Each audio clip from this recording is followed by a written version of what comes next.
Hello hi అండి, welcome to Kranthi cuisine cooking channel.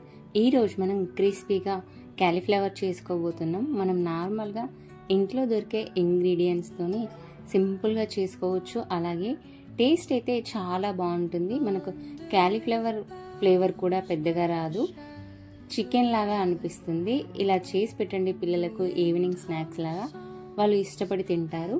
ఇప్పుడు క్రిస్పీగా క్యాలీఫ్లవర్ తయారీ విధానం. ముందుగా బౌల్ తీసుకొని 1 కప్పు కార్న్ఫ్లోర్, 3/4 కప్పు మైదా, 1 teaspoon red chilli powder, 1/2 teaspoon పసుపు, 1/2 టీ స్పూన్ ధనియా powder, 1/2 teaspoon garam masala, 1/2 teaspoon అల్లం వెల్లుల్లి పేస్ట్, తగినంత సాల్ట్, అలాగే సరిపోయన్ని వాటర్ వేసుకొని చక్కగా ఇది కలిపేసుకోండి. వాటర్ అనేవి కొంచెం కొంచెంగా వేసుకొని కలుపుకోండి. మరీ లూజుగా కాకుండా ఇలా చూపించిన విధంగా వచ్చేలా చూసుకోండి, సరిపోతుంది. చూసారు కదా, ఇలా వస్తే సరిపోతుంది అన్నమాట.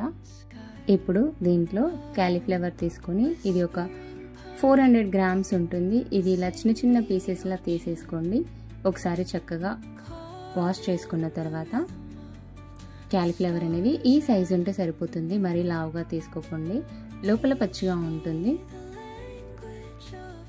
ఇప్పుడు ఇలా సన్నగా కట్ చేసుకున్న క్యాలీఫ్లవర్ని తీసుకొని మనం ఏదైతే పక్కన బ్యాటర్ రెడీ చేసి పెట్టామో ఇప్పుడు దాంట్లో ఈ క్యాలీఫ్లవర్ ముక్కలన్నీ వేసుకొని చక్కగా టీ స్పూన్తో కలిపేసుకొని ఒక 20 నిమిషాల పాటు పక్కన పెట్టుకోవాలి.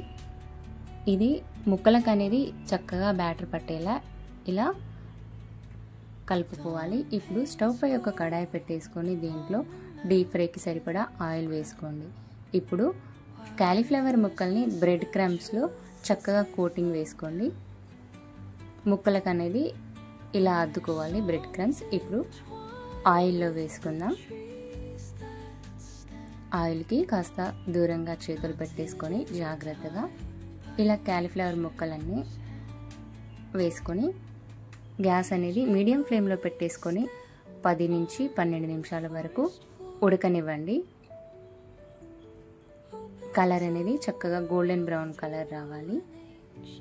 ఇప్పుడు ఒకసారి తిరిగి వేసుకున్న తర్వాత ఈ కలర్ వస్తే సరిపోతుందన్నమాట. ఇప్పుడు వీటిని పక్కన టిష్యూ పేపర్లో వేసుకుందాం ఆయిల్ పోయేంత వరకు. అలాగే మిగిలిన క్యాలీఫ్లవర్ కూడా ఇలా డీప్ ఫ్రై చేసుకుందాం మీడియం ఫ్లేమ్లో పెట్టేసుకొని. టేస్ట్ అయితే మనం రెస్టారెంట్లో కన్నా కూడా చాలా టేస్టీగా ఉంది. వీటిని టమాటా కెచప్తో కానీ లేకపోతే మయోనీస్తో కానీ సర్వ్ చేసుకొని తినండి.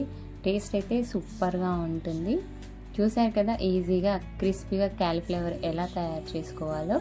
Thanks for watching. వీడియో కనుక మీకు నచ్చినట్లయితే లైక్ చేయండి. మరిన్ని వీడియోల కోసం మన ఛానల్ని సబ్స్క్రైబ్ చేయండి. ఇంగ్రీడియంట్స్ డిస్క్రిప్షన్లో ఉన్నాయి, చెక్ చేయండి.